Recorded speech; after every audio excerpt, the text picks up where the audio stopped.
Bismillahirrahmanirrahim. Assalamualaikum warahmatullahi wabarakatuh. Alhamdulillah wassalatu wassalamu ala Rasulillah wa ala alihi wa sahbihi wa mawalah wa la hawla wa la quwata illa billahi wa ba'd. Alhamdulillah, segala puja dan puji hanya milik Allah subhanahu wa ta'ala. Salawat dan juga salam kita hadiahkan kepada Rasul kita Nabi besar Muhammad sallallahu alaihi wa ala alihi wasallam. Ma'asyiral muslimin wal muslimat rahimani wa rahimakumullah. Pembahasan di malam hari ini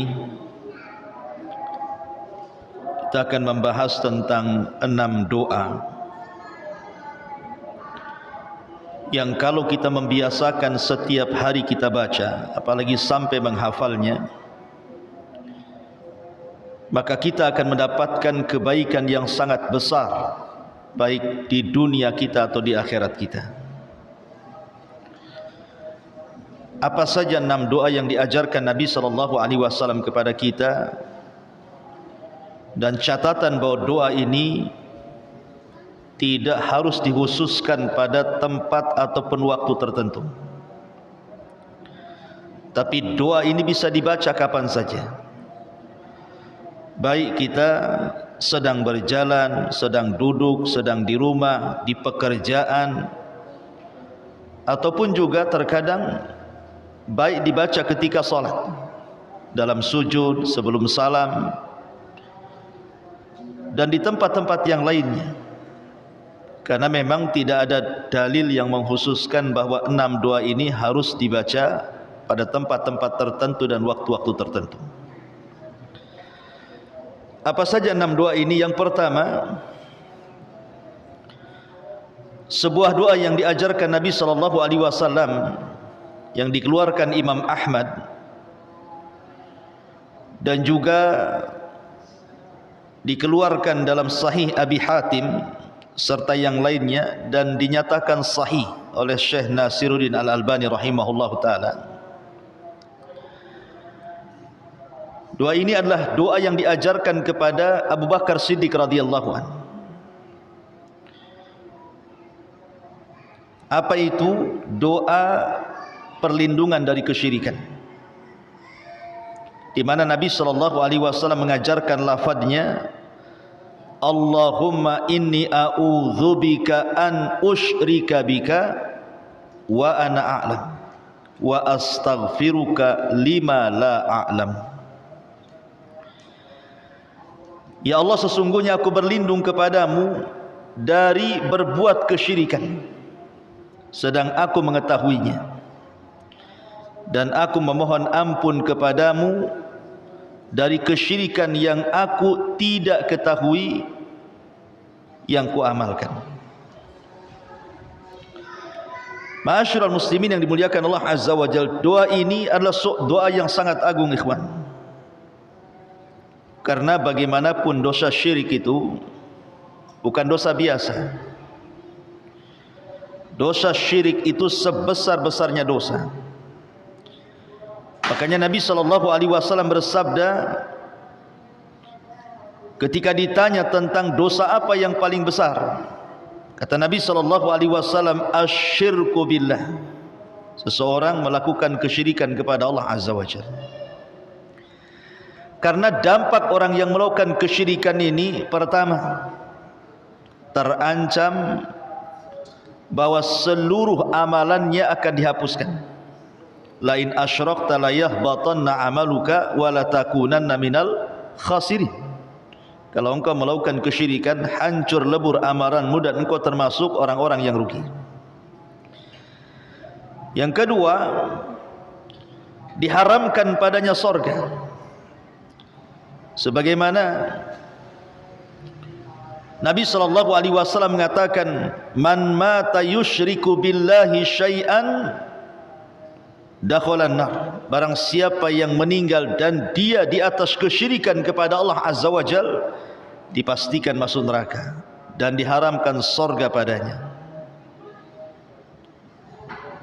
Dan berdasarkan nas Al-Quran sendiri, innahu man yushrik billahi faqad harramallahu alaihil jannah. Siapapun yang menyekutukan Allah Subhanahu wa taala dengan apapun, maka haram padanya sorga. Dan lebih daripada itu, kalau dia mati dan dia membawa kesyirikan dengan syirkul akbar, maka apabila dia masuk neraka dikekalkan di dalamnya. Maka cukuplah bahaya-bahaya seperti ini menunjukkan bahwa syirik itu sesuatu yang sangat besar dosanya, bahkan kezaliman terbesar yang ada di permukaan bumi. Makanya kita harus berlindung dari kesyirikan ini. Masalahnya, syirik itu kan terbagi dua. Ada syirkul akbar, syirik besar yang jelas menjadikan keluar dari Islam, pelakunya kafir, kemudian diharamkan padanya sorga, dikekalkan padanya neraka, dileburkan semua amalannya. Tapi di sana ada syirkul asghar, syirik kecil. Lah syirik kecil ini, ikhwatu fiddin, muliakan Allah Azza wa Jal, ada yang sifatnya ketika datang kepada kita itu seperti yang disifatkan Nabi, kadabi bin namli, seperti semut hitam yang berjalan di batu hitam yang sangat licin di kegelapan malam. Cemana tuh nengoknya tuh, udah hitam batunya, semutnya pula hitam, malam-malam pula nggak bisa kelihatan semutnya. Artinya terkadang kita ini terkena syirik tanpa sadar, tahu-tahu syirik saja. Awalnya ikhlas-ikhlas, tahu-tahu riya saja, tahu-tahu sum'ah saja, kan begitu. Lah ada syirik-syirik itu yang kemudian ketika datang itu tanpa sadar. Makanya doa ini mengajarkan kepada kita perlindungan dari kesyirikan yang kita tahu itu syirik, dan kita berlindung dari kesyirikan yang datangnya tiba-tiba dan tidak terasa bahwa kita sedang melakukan kesyirikan. Perhatikan lafadznya, Allahumma inni a'udzubika an usyrika bika wa ana a'lam wa astaghfiruka bima la a'lam. Maka kalau dibaca sebagai wirid setelah solat, maka lebih baik lagi. Ya Allah, aku berlindung kepadamu dari kesyirikan yang ku ketahui atau dari kesyirikan yang tidak aku ketahui. Ini yang pertama.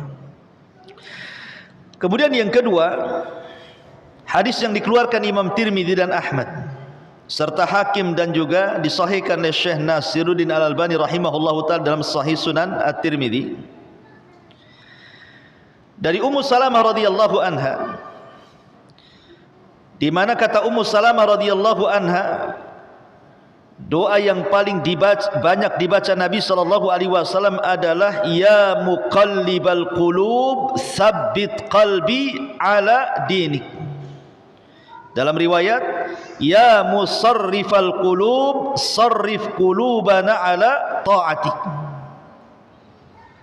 Saya ulangi, ya muqallibal qulub tsabbit qalbi ala dinik, atau ya musarrifal qulub sarrif qulubana ala ta'atik. Wahai zat yang maha membolak-balikan hati, teguhkan hatiku di atas agamamu. Atau ya Allah yang maha membolak-balikan hati, teguhkan hatiku menuju ketaatan kepadamu. Ini doa yang paling banyak dibaca Nabi sallallahu alaihi wasallam. Sampai-sampai Ummu Salamah radhiyallahu anha itu bertanya kepada Rasul, kenapa Rasul selalu membaca doa ini? Apakah mungkin Nabi sallallahu alaihi wasallam tersesat atau keluar dari hidayah atau bahkan keluar dari agama? Mustahil. Karena Allah Subhanahu wa taala menjaga Nabi sallallahu alaihi wasallam dan Rasul diberikan kemaksuman. Tapi kenapa kemudian Nabi SAW terus ini yang dibaca, wahai zat yang membolak-balikan hati, tetapkan hatiku di atas agamamu, atau zat yang membolak-balikan hati, tetapkan hatiku menuju ketaatan kepadamu. Lihat jawaban Nabi SAW. Kata Nabi SAW, inna qalba adami baina usbu'aini min asabi'illahi azza wa jalla, fa idza syaa azaghahu wa idza syaa aqamahu. Kata Nabi SAW, karena hati kita semuanya ini, hati saya, hati anda, atau siapapun, itu berada di genggaman Allah Subhanahu wa ta'ala. Hanya Allah lah yang menggenggam hati manusia. Kalau Allah mau, Allah bisa sesatkan sesaat. Kalau Allah mau, bisa diistiqomahkan sesaat. Betapa banyak orang-orang yang kemudian malamnya dia beriman, paginya sudah kufur. Paginya beriman, malamnya pula kufur. Kita tidak tahu, ya. Karena hati ini yang megang Allah Subhanahu wa ta'ala. Lihat Umar ibn Khattab radhiyallahu anhu ketika membawa Taurat.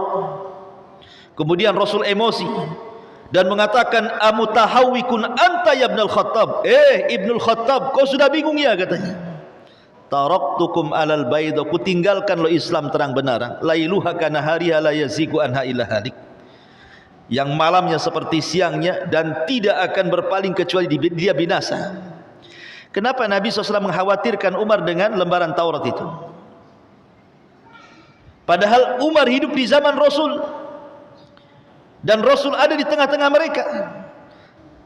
Ya, siapa yang tahu hati Umar ketika membaca Taurat tiba-tiba berubah dari Islam kemudian menuju Yahudi, kan begitu? Karena yang memegang hati Umar, hati saya, hati siapapun, Allah Subhanahu wa ta'ala. Begitulah kekhawatiran Nabi SAW kepada para sahabatnya. Sekelas Umar saja Rasul mengatakan seperti itu, apalagi kita. Sok-sokan Quran saja belum dibacanya, tiba-tiba sudah beli Injil dibacanya. Ngapain beli Injil? Perbandingan agama, Ustaz. Mau dibandingkan dengan yang mana? Islam aja belum paham. Ma'asyiral muslimin yang dimuliakan Allah Subhanahu wa ta'ala, maka jangan main-main dengan hati. Kata Syekhul Islam Ibn Taimiyah rahimahullahu ta'ala, apa kata beliau? A'malul qulub min usulil iman wa qawaidid din. Ingat bahwa amalan hati itu termasuk pondasi-pondasi iman dan juga pondasi-pondasi agama. Kemudian boleh mencontohkan seperti kecintaan kepada Allah dan Rasulnya, kemudian tawakal, ikhlas, syukur, sabar, mengharap, dan amalan-amalan yang lainnya. Kalau sampai kemudian hati kita goncang, bisa saja kemudian kecintaan kepada Allah itu bisa berubah kepada kecintaan kepada selain Allah. Betapa banyak orang yang lebih mencintai dunia dibandingkan agamanya, ataupun kemudian memalingkan tawakal kepada selain Allah Subhanahu wa ta'ala, ataupun memalingkan keikhlasan menuju kesyirikan, atau mungkin syukur menjadi kufur. Itu karena hati tidak tetap di atas agama Nabi SAW. Maka perbanyaklah doa. Antum lagi nyetir, lagi jalan kaki, lagi di kantor, lagi kerja, katakan, ya muqallibal qulub tsabbit qalbi ala dini, atau ya musarrifal qulub sarrif qulubana ala ta'atik. Ini yang kedua. Yang ketiga, ma'asyiral muslimin yang dimuliakan Allah Subhanahu wa ta'ala, yang ketiga adalah sebuah hadis dari Sa'ad ibn Abi Waqqas radhiyallahu anhu. Hadis ini terdapat dalam Musnad Imam Ahmad dan dihasankan oleh ulama ahli tahqiq. Di antaranya Syekh Albani rahimahullahu taala mensahihkan dalam Sahih At-Targhib dan Tarhib. Nabi SAW bersabda, da'watu dhinnuni idh da'a wa huwa fi batnil huti, la ilaha illa anta subhanaka inni kuntu minadh dhalimin, fa innahu lam yada' biha rajulun muslimun fi syai'in qad illa istajaba Allahu lah. Dari Sa'ad bin Abi Waqqas radhiyallahu anhu, dia berkata, Nabi bersabda, doanya Dhunnun, maksudnya doanya Nabi Yunus ketika ia berada dalam perut ikan paus itu adalah la ilaha illa anta subhanaka inni kuntu minadh dhalimin. Tidak ada sesembahan yang berhak disembah kecuali Engkau, maha suci Engkau, sesungguhnya aku adalah termasuk di antara orang-orang yang berbuat aniaya. Apa kata Rasul? Tidaklah seorang muslim memulai doanya dengan bacaan doanya Nabi Yunus kecuali pasti doa-doanya akan dikabulkan Allah Azza wa Jalla. Doa ini ada asbab wurudnya. Kenapa Sa'ad bin Abi Waqqas radhiyallahu anhu meriwayatkan hadis ini? Dalam sebuah riwayat, jadi satu hari Utsman ibn Affan itu sedang duduk di masjid. Ya kayak antum duduk di masjid. Dan di raut mukanya Utsman ini seperti lagi bingung, lagi stres, ada masalah. Jadi Sa'ad bin Abi Waqqas radhiyallahu anhu lewat, tiba-tiba mengucapkan salam, "Assalamualaikum ya Utsman." Utsman pula tak jawab. Kata Sa'ad bin Abi Waqqas, "Assalamualaikum ya Utsman." Utsman pula tak jawab. 3 kali dia mengucapkan salam. Marahlah Sa'ad ini, karena di zaman itu aib, kok orang mengucapkan salam tak dijawab. Kok sekarang biasa-biasa aja lah. Kadang-kadang akhirnya orang tidak mengucapkan salam. Kenapa tak salam? Malas, nggak pernah dijawab katanya. Salam saja, nanti malaikat yang jawab antum. Ya, salam saja. Pamannya antum nih lagi naik motor, kawan antum di seberang sana, ucapkan salam sambil mengisyaratkan Assalamualaikum. Ustadz nggak dengar, dia jauh, nggak apa-apa, malaikat yang jawab. Tapi harus pakai salam, jangan isyarat tangan saja, itu tasyabuh dengan orang kafir nantinya. Tetap Assalamualaikum sambil begini, nah, gitu maksudnya. Jadi Sa'ad ini marah sama Utsman nih. Lapor dia sama Umar bin Khattab radhiyallahu anhu, "Ya Amirul Mukminin, aku ketemu Utsman ibn Affan di masjid. Kuucapkan salam 3 kali, tak ada satu pun yang dijawab," katanya. "Ada apa dengan saya emangnya?" Dipanggillah Utsman oleh Umar bin Khattab radhiyallahu anhu. "Ya Utsman, saudaramu Sa'ad bin Abi Waqqas sudah mengucapkan salam, kenapa kau tak jawab?" Kata Utsman, "Aku tak dengar." Kata Sa'ad, "Bahkan aku mengucapkan salam wahai Utsman." Kata Utsman, "Aku tak dengar." Aku tak dengar. Cemana pula orang enggak dengar, kata. Ma'asyiral muslimin yang dimuliakan Allah Azza wa Jalla, akhirnya Umar menengahi. "Kenapa kau tak jawab salam wahai Utsman?" Di sini Utsman bercerita, "Ya Umar, ya Amirul Mukminin, sebenarnya ketika aku duduk di masjid itu, aku lagi stres, ada masalah. Ya. Kemudian aku teringat doa Rasul. Kemudian Rasul sampai bersumpah-sumpah dengan doa itu, siapapun yang berdoa dengan doa itu pasti mustajab. Sampai Rasul mengatakan, wallahi demi Allah, siapapun yang berdoa dengan itu pasti mustajab," katanya. Kata Sa'ad bin Abi Waqqas, "Ya Utsman, aku tahu doa itu," katanya. Karena kata Utsman, ketika Nabi SAW hendak memberitahu doa itu, datang Arab Badui, nyibukkan Nabi SAW sehingga Rasul lupa ngasih tahu lafadznya, langsung pulang dia. Maka ketika itu Sa'ad mengatakan, "Ya Utsman, bukankah ketika Rasul bersabda aku pun juga di situ?" Ketika Nabi SAW pulang, aku ikuti di belakangnya sampai Rasul masuk rumahku, ketuk rumahnya. Kemudian mengatakan, "Ya Rasul, tadi kau mengatakan ada doa yang kalau dibaca pasti mustajab, dan kau bersumpah dengan doa itu. Apa lafadznya?" Maka kemudian Sa'ad bin Abi Waqqas menyebutkan hadis ini, "La ilaha illa anta subhanaka inni kuntu minadh dhalimin." Kata Rasul, siapapun seorang muslim yang berdoa didahului dengan doanya Dhunnun, Nabi Yunus, pasti mustajab. Kenapa demikian? Karena dalam kandungan doa Nabi Yunus itu ada 3 perkara besar. 1, at-tauhid. 2, at-taqdis. 3, al-inkisar anidz-dzunub. Pertama, at-tauhid, la ilaha illa anta. Ini tauhid artinya, tidak ada sembahan yang berhak disembah kecuali Allah. Yang kedua, at-taqdis, penyucian Allah, subhanak, maha suci Engkau. kemudian ingkisar, di mana kita merasa merendah di hadapan Allah, merasa hina di hadapan Allah, dan mengakui dosa-dosa kita dan mengatakan inni kuntu minadz zalimin. Makanya kenapa ada 3 gabungan poin ini yang menjadikan setiap orang yang membacanya kemudian berdoa setelahnya dengan doa apapun kecuali akan dijawab Allah Subhanahu wa taala. Jadi kalau antum ada masalah, sebelum antum meminta masalah itu kepada Allah, selipkan nih doa Nabi Yunus ini, kan mudah saja kan. La ilaha illa anta subhanaka inni kuntu minadz zalimin. Kemudian antum berdoa. Kata Rasul, fa innahu lam yada biha muslimun fi syai'in qad illa stajaballahu lah. Tidak ada seorang muslim berdoa dengan doa itu kecuali pasti akan dikabulkan doa-doanya. Bagaimana tidak, ikhwatu fiddin? Allah Subhanahu wa taala berfirman di dalam Al-Qur'anul Karim ketika menceritakan tentang kisah Yunus ibn Matta. Yunus ini dalam Al-Quran diceritakan dia meninggalkan kaumnya, kemudian diuji oleh Allah Subhanahu wa taala karena dia belum rampung dakwahnya sudah meninggalkan kaumnya. Alasannya karena kaumnya tidak beriman. Makanya Allah Subhanahu wa taala uji Yunus dengan cara apa? Dimakan ikan paus.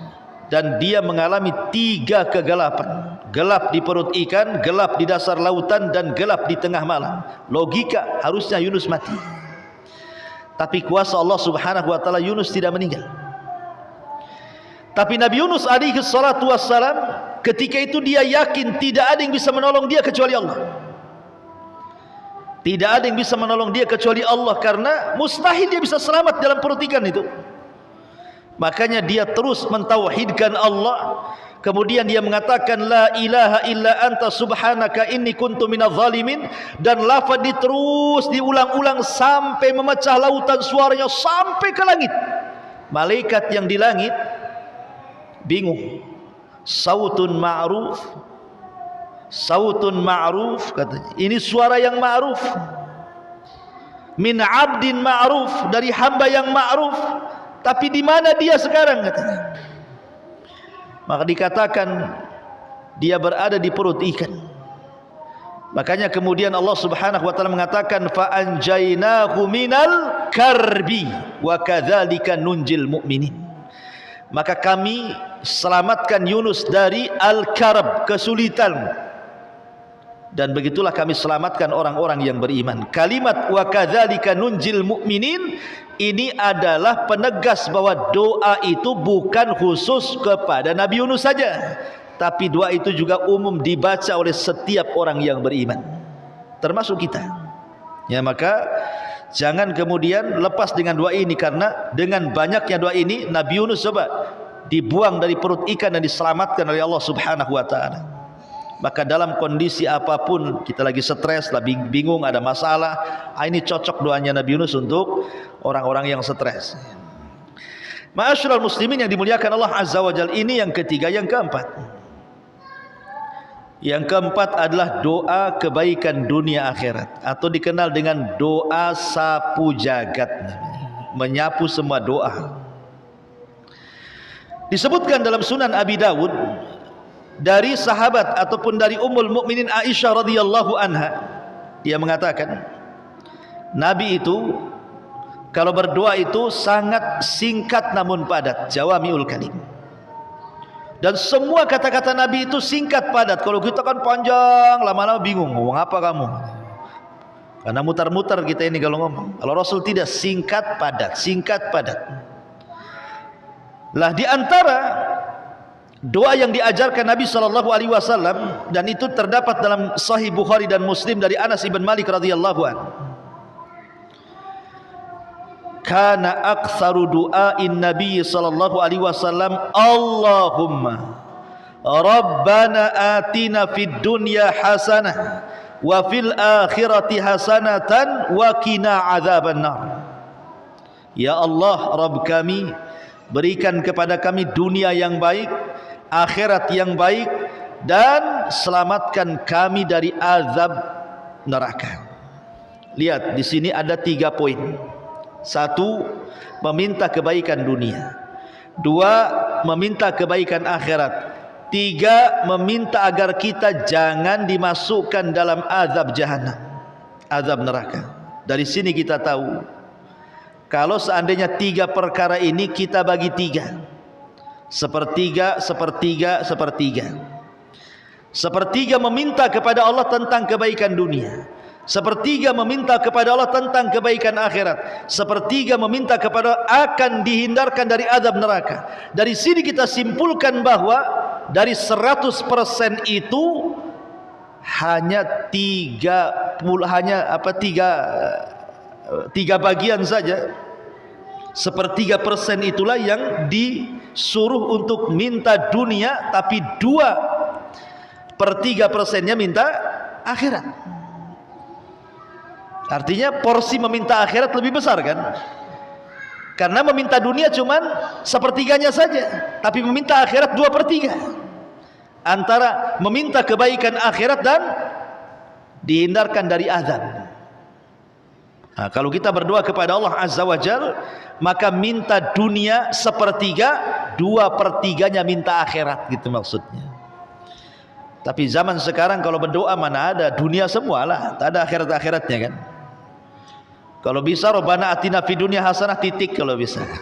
Jangan dilanjutkan itu. Karena angan-angan kita di dunia ini asli dunia-dunia saja tuh. Enggak kepikiran akhirat itu. Ma'asyiral muslimin yang dimuliakan Allah Azza wa Jalla, apa makna atina fid dunya hasanah itu? Kata para ulama, yang dimaksud dunia yang baik itu, fa innal hasanata fid dunya tashmal kulla matlubi dunyawi min afiyatin wadari rahibatin wa zaujatin hasanatin wa rizkin wasi'in wa ilmin nafi'in wa amalin salihin wa markabin hayyin wa sana'il jamil ila ghairi dhalik. Kata para ulama, yang dimaksud minta dunia yang baik itu mencakup 1, kita meminta agar kita disehatkan. Sehat badan itu kenikmatan dunia. Sebab kalau sakit-sakit jangan lagi ibadah, kerja saja malas. Antum punya sakit asam urat, yang sakit jempolnya, tapi satu badan tak bisa jalan, nah, kan? Gara-gara jempol itu satu badan pula tak bisa jalan. Kemudian juga kata para ulama, wadari rahibatin, rumah yang ya walaupun tidak besar, tidak luas, tidak tingkat, tapi layaklah untuk kita tempati. Kemudian juga wa zaujatin hasanah, pasangan yang baik, suami bagi istri atau istri bagi suami. Wa rizkin wasi, ataupun rizki yang luas. Nah, ini yang kita cari. Kemudian ilmu yang manfaat, amal yang soleh, kendaraan yang bagus, termasuk pujian manusia kepada kita. Karena orang kalau dicela sakit hati, tapi kalau dipujikan senang, itu juga nikmat. Dan anak-anak, tetangga yang baik dan begitu seterusnya, itu kan nikmat dunia. Nah, minta kepada Allah Azza wa Jal dunia yang baik itu. Adapun akhirat yang baik tentu lebih besar daripada itu, maksudnya sorga. Adapun kita meminta kepada Allah dari azab, dihindarkan dari azab kepada azab neraka, maksudnya agar kita dihindarkan dari maksiat di dunia, sehingga menjadikan maksiat itu perantara kita masuk neraka. Ini doa ini bagus sekali, maka perbanyak ketika antum jalan kaki, naik motor, naik mobil, di kantor, di mana saja. Apa salahnya kita katakan Rabbana atina fid dunya hasanah wa fil akhirati hasanah wa qina adzabannar. Ini yang keempat. Yang kelima, kita meminta kepada Allah Subhanahu wa taala agar kita dimasukkan ke dalam surga dan dijauhkan dari neraka. Inilah tujuan hidup kita masalahnya. Tujuan hidup antum apa? Tujuan kita seorang mukmin itu adalah pengen masuk surga. Karena seorang mukmin tidak mungkin kenyang beramal kan, sampai kedua kakinya masuk surga. Kalau baru satu kaki masuk surga, satu kakinya belum, jangan merasa aman. Kata Abu Bakar Siddiq radhiyallahu an, kalau kaki kananku masuk surga, kaki kiriku belum masuk, aku belum merasa aman, katanya. Sampai dua-duanya masuk surga. Maka Disebutkan dalam hadis Nabi sallallahu alaihi wasallam mengatakan, "Idza sa'ala sab'a marrat sa'ala Allah al-jannah wa ta'awad billahi minan nar." Barang siapa yang meminta kepada 7 kali, meminta kepada Allah agar kita dimasukkan ke dalam surga atau diselamatkan dari neraka, maka surga akan bicara. Jadi kalau antum berdoa seperti ini, Allahumma adkhilnil jannah, Allahumma adkhilnil jannah, Allahumma adkhilnil jannah, Allahumma adkhilnil jannah, Allahumma adkhilnil jannah 7 kali, dalam riwayat 3 kali, maka surga ngomong. Surga itu bisa bicara. Maka surga itu akan mendengarkan doa kita di dunia itu. Apa kata surga? Maka surga akan mengatakan, "Ya Rabb, adkhilhu iyaya." Ya Rabb, masukkan hamba itu kepada aku, katanya. Surga dengar tuh. Ya, antum membaca 3 kali, 7 kali. Allahumma adkhilnil jannah, Allahumma adkhilnil jannah, Allahumma adkhilnil jannah. Begitu juga ketika kita membaca doa agar kita dijauhkan dari neraka, Allahumma ajirni minan nar, Allahumma ajirni minan nar, Allahumma ajirni minan nar. Ya Allah, jauhkan aku dari neraka. Ya Allah, jauhkan aku neraka. Ya Allah, jauhkan aku dari neraka. Neraka dengar. Karena neraka itu punya leher, punya lisan, punya mata, punya telinga. Neraka itu punya semuanya. Makanya nanti pada hari kiamat ketika manusia di padang mahsyar itu, neraka itu lehernya keluar. Leher neraka itu keluar. Kata Nabi sallallahu alaihi wasallam, leher neraka itu keluar, lahu ainani tubsiran, dia punya mata yang melihat, walahu adzanan tasma'an, memiliki telinga yang mendengar, walahu lisan yantik, dan dia punya lisan yang bicara. Kemudian leher neraka itu akan bicara di hadapan manusia di padang mahsyar, wukiltu bisalasin, katanya. Aku disuruh menyambar 3 kelompok, katanya. 1, likulli jabbarin anid, orang yang sombong congkak di dunia. Yang kedua, wa likulli man da'ama Allahi ilahan akhar, kepada orang yang menyembah kepada selain Allah. Dan yang ketiga, wabil musawwirin, dan orang tukang gambar, maksudnya gambar yang bernyawa, tukang lukis tuh. 3-tiganya ku sambar, katanya. Makanya antum jangan jadi profesi pelukis. Kalaupun harus jadi profesi pelukis, ya lukislah pantai, gunung, pohon kelapa, pohon bayam, pohon kangkung, nggak apa-apa. Ya. Tapi jangan melukis orang, binatang, apalagi binatangnya aneh-aneh, dibesarkan kepalanya, dikecilkan pula kakinya. Nggak ada binatang kayak gitu itu. Dia buat pula kayak gitu. Karena nanti di akhirat kita disuruh menghidupkan binatang itu. Kalau tidak bisa dan tidak akan bisa, maka kita akan diadab. Dan para penggambar itu termasuk besar dan keras adabnya di hadapan Allah. A'udzubillah. Intinya bahwa neraka akan bicara. Termasuk apabila kita mengatakan 3 kali, Allahumma ajirna minan nar, Allahumma ajirna minan nar, Allahumma ajirna minan nar. Ya Allah, jauhkan aku neraka. Ya Allah, jauhkan aku neraka. Ya Allah, jauhkan aku neraka.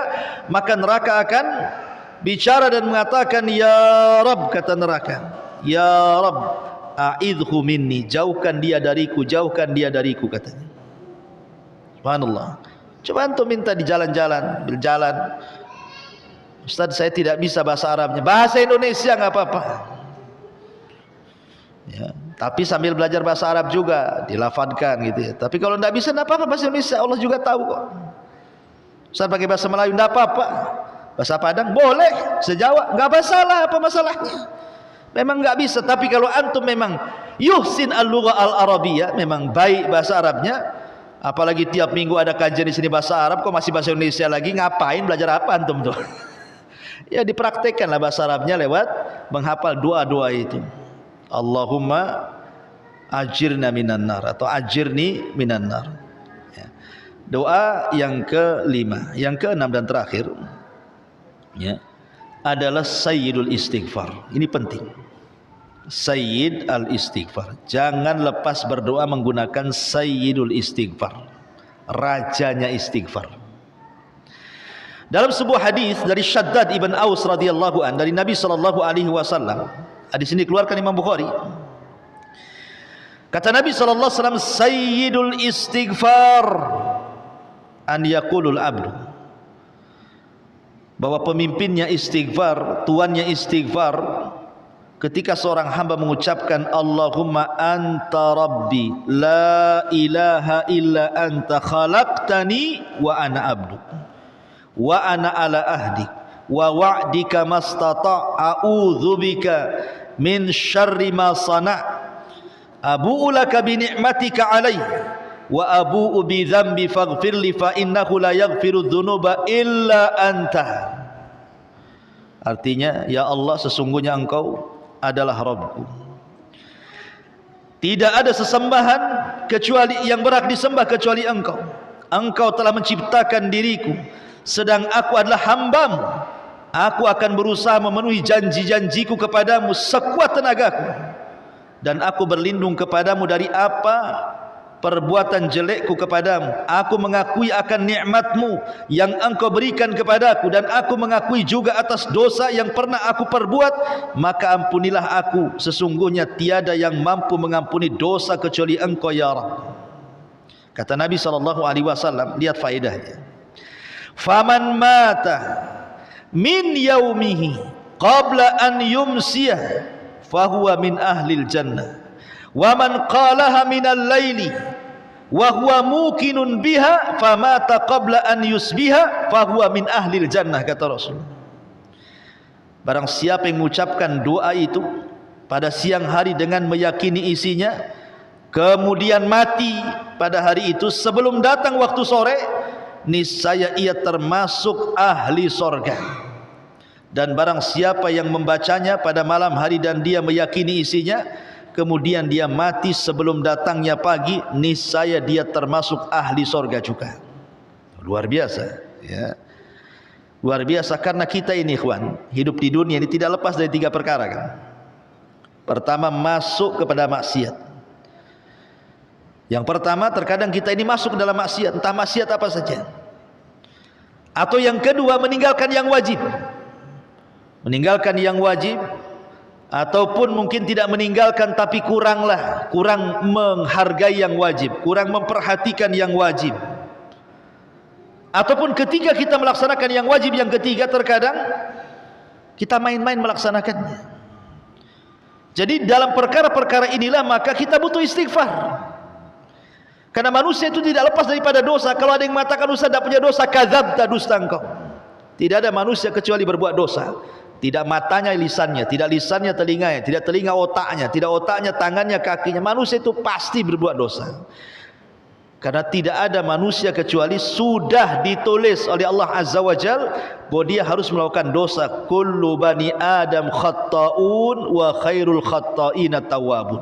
Setiap anak Adam itu pasti melakukan kesalahan, dan sebaik-baik orang yang melakukan kesalahan adalah bertobat kepada Allah Azza wa Jalla. Dan sebaik-baik tobat adalah istighfar, dan sebaik-baik istighfarlah sayyidul istighfar. Sebaik-baik istighfar adalah membaca sayyidul istighfar. Ustaz dah hafal baca panjang kali ini. Ya sudah, pakai yang pendek saja. Astagfirullah. Masa dah hafal kayak gitu? Astagfirullah, astagfirullah, kan itu.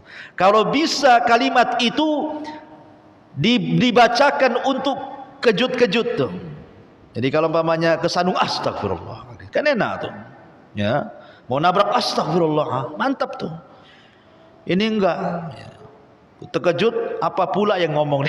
Kadang-kadang di masyarakatnya aneh-aneh yang keluar dari mulut orang itu. Botol lah, kok botol pula? Dia kaget ngomong botol. Ya.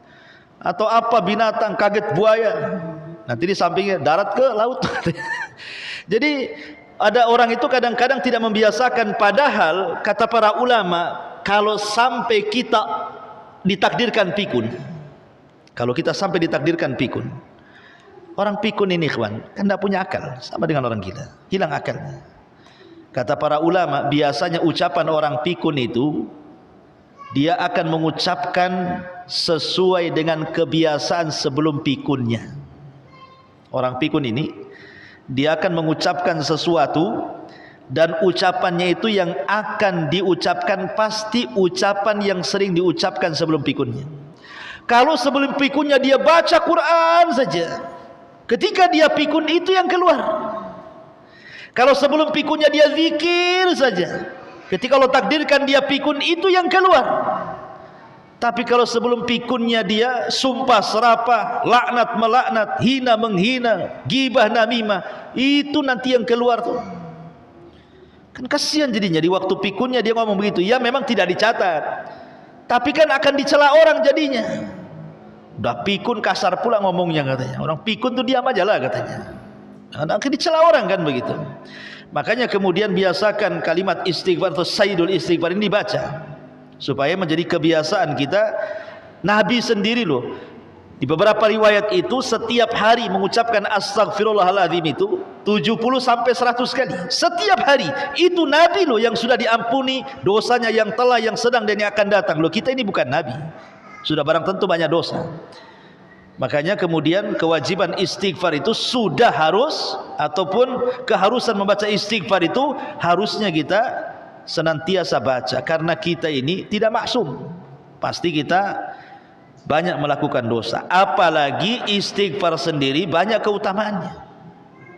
Kata Nabi SAW, man lazimal istighfar ja'alallahu min kulli dzikin faraja wa min kulli hamin min kulli dzikin min kulli dzikin faraja wa min kulli hammin mahraja wa yarzuquhu Allahu min haitsu la yahtasib. Kata Nabi SAW, siapa yang melazimkan membaca astaghfirullah, astaghfirullah, astaghfirullah, kalau antum lagi sempit dadanya Allah luaskan, kalau antum lagi bingung Allah bahagiakan, dan terkadang Allah memberikan rizki dari arah yang tidak disangka-sangka. Bayangkan hanya mengucap astagfirullah, astagfirullah, 3 perkara kita dapat.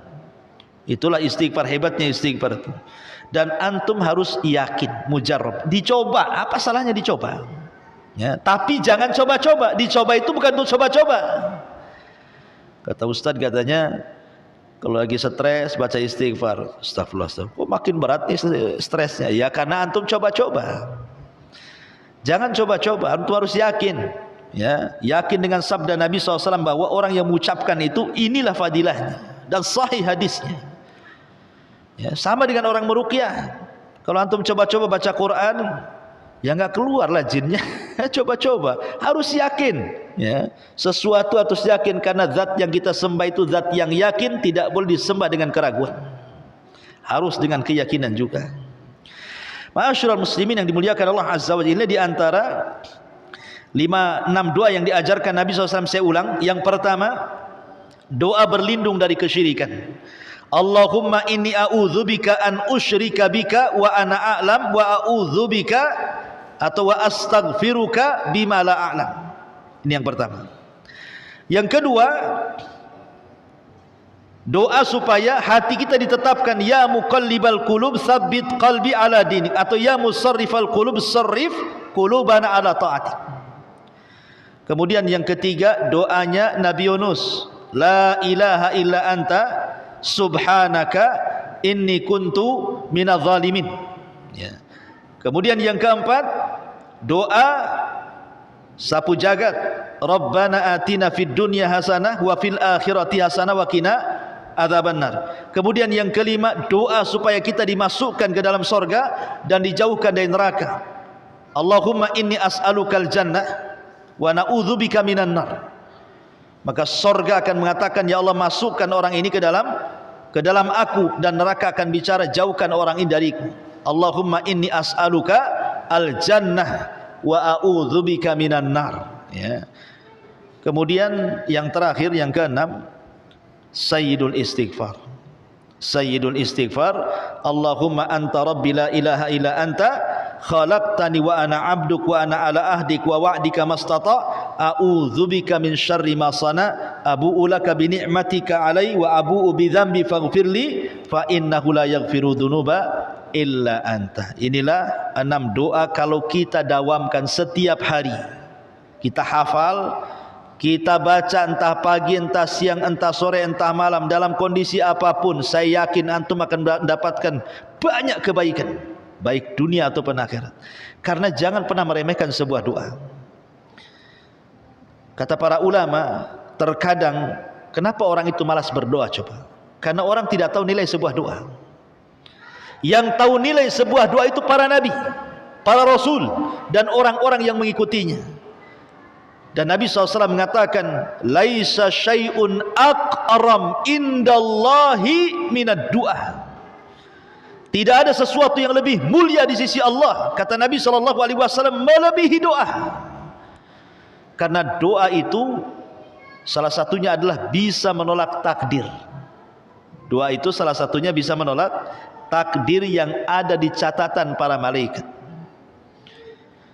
Dan malaikat itu sudah mencatat takdir kita kan kapan? Satu, ketika antum di rahim ibu antum datang malaikat, dicatatnya rizki antum sekian, amal antum sekian, umur antum sekian, celakanya, bahagianya, semua dicatat. Dan itu ada dicatat malaikat. Kemudian yang kedua, saat malam Lailatul Qadar, malaikat nyatat lagi takdir kita setahun yang akan datang. Oh, si fulan pendek umurnya, si fulan panjang umurnya, si fulan rezekinya seret, si fulan akan diluaskan rezekinya, si fulan akan disehatkan, si fulan akan disakitkan, si fulan akan begini-begini, semua dicatat oleh malaikat. Tapi dengan doa, kata Nabi, la yaruddul qada illa doa. Tidak ada yang bisa menolak takdir kecuali doa. Boleh jadi dengan terus meminta umur, meminta rezeki, meminta ini itu dan lain sebagainya, nanti malaikat akan menghapus takdir yang jelek, dimasukkan pula takdir yang baik di situ. Tapi ingat, yang berubah di catatan malaikat ya, bukan lauhil mahfud ya. Ya, dan malaikat juga tidak tahu isi lauhil mahfud masalahnya. Malaikat lo tidak tahu isinya lauhil mahfud kayak apa, dia hanya menjaga saja. Makanya doa ini jangan sembarang doa. Doa ini bisa menolak takdir. Takdir yang baik dan takdir yang buruk bisa berubah menjadi takdir yang baik. Karena begini, kalau seandainya Allah takdirkan nih, Allah turunkan penyakit kepada kita. Jadi di catatan malaikat itu kita ditakdirkan minggu depan sakit. Kemudian kita berdoa, ya Allah sehatkan badan saya, ya Allah sehatkan badan saya.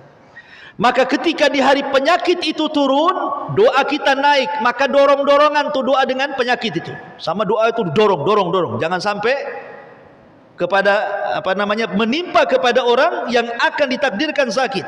Dan dorong-dorongan itu sampai kiamat dibangkitkan. Begitu dalam hadis.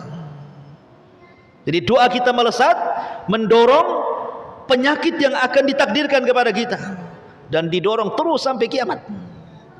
Ya, lihat.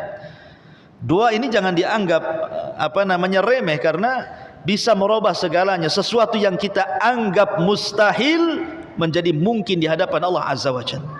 Tetapi terkadang kita ini tidak sabar ketika berdoa, terus berdoa tak kunjung-kunjung pula dikabulkan. Akhirnya dia pun istijal.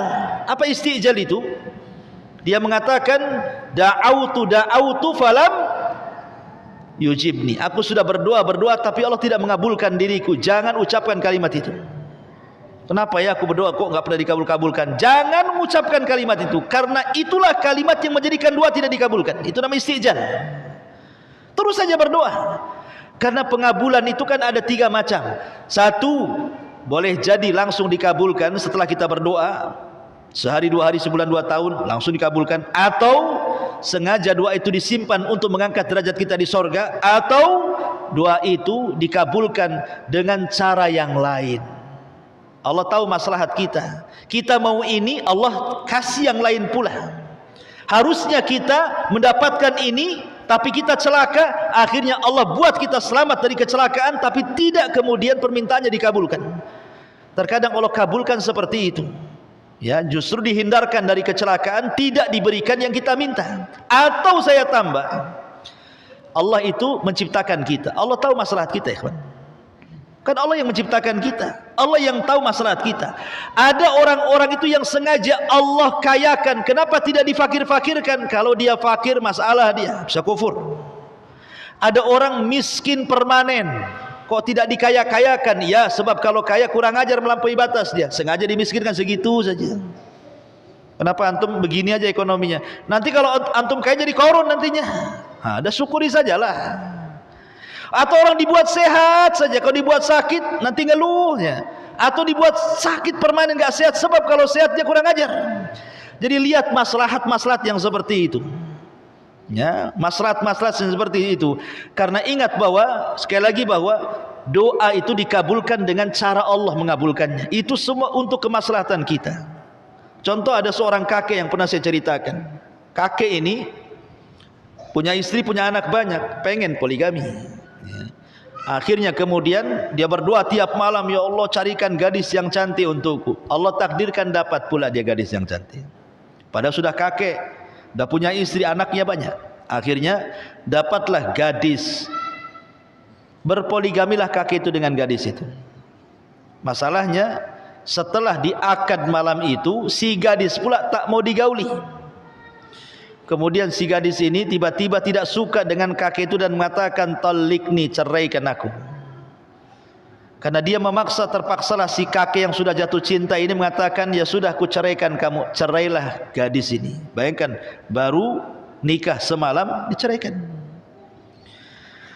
Tapi si kakek ini terus berdoa lagi dan mengatakan, Allahumma ruddat alayya, ya Allah kembalikanlah gadis itu kepadaku, kembalikanlah gadis itu kepadaku.